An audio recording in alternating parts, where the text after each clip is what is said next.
एक व्यक्ति अपनी आय का 80% खर्च करता है। ये देखिए, इसमें थोड़ा सा आप ध्यान से देखना। एक व्यक्ति अपनी आय का 80% खर्च करता है, या तो उसकी आय 25% बढ़ जाती है। तो मान लीजिए कि व्यक्ति पहले 100 रुपये कमाता था। कितने कमाता था? 100 रुपये को पहले कमाता था, है ना? इस तरह से बनाइए इसको। 100 रुपये कमाता था तो 80 रुपये खर्च कर देता था, 20 रुपये बचा लेता था। ये इनकम थी। इनकम, ये एक्सपेंडिचर थे उसके, स्पेंड कर देता था। ये सेविंग थी, है ना? इस तरह से था।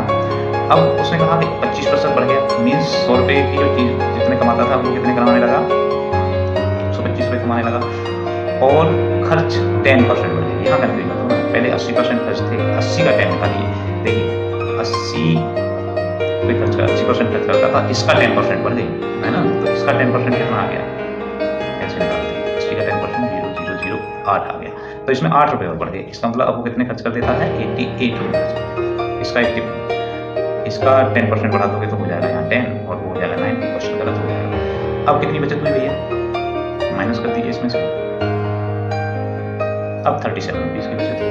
तो अब वो कह रहा है तो बचत कितने प्रतिशत हुई? बचत का प्रतिशत पूछ रहा है। किसका प्रतिशत पूछ रहा है? बचत का। ठीक है, किसका प्रतिशत पूछ रहा है? बचत का। तो देखिए, पहले बचत थी उसके पास 20 रुपीज़, अब हो गई 37 रुपये। जो डिफरेंस आया, बचत कितनी हुई? सेविंग कितनी हुई? 17 रुपये की। ऐसे करेंगे, 37 माइनस 20 = 70। अब इसका परसेंट निकालना है कि ये कितनी % सेविंग बच गई। तो 70% तो अब हुई। पहले बचत कितनी थी उसकी? 20 रुपीज़ थी, तो इसका परसेंट निकाल दीजिए, है ना? इतने परसेंट बढ़ गई, 20 से बढ़कर 37 हो गई, मतलब 70 रुपये का फ़ायदा होने लग गया उसे ज़्यादा। ये 5 टाइम और 5 × 75 85। इतने परसेंट ये अब उसे बचत बढ़ गई, है ना? 85%। 85% में गड़बड़ हो गया क्या? 85 आंसर रॉन्ग आंसर आते रहते हैं, कोई दिक्कत नहीं।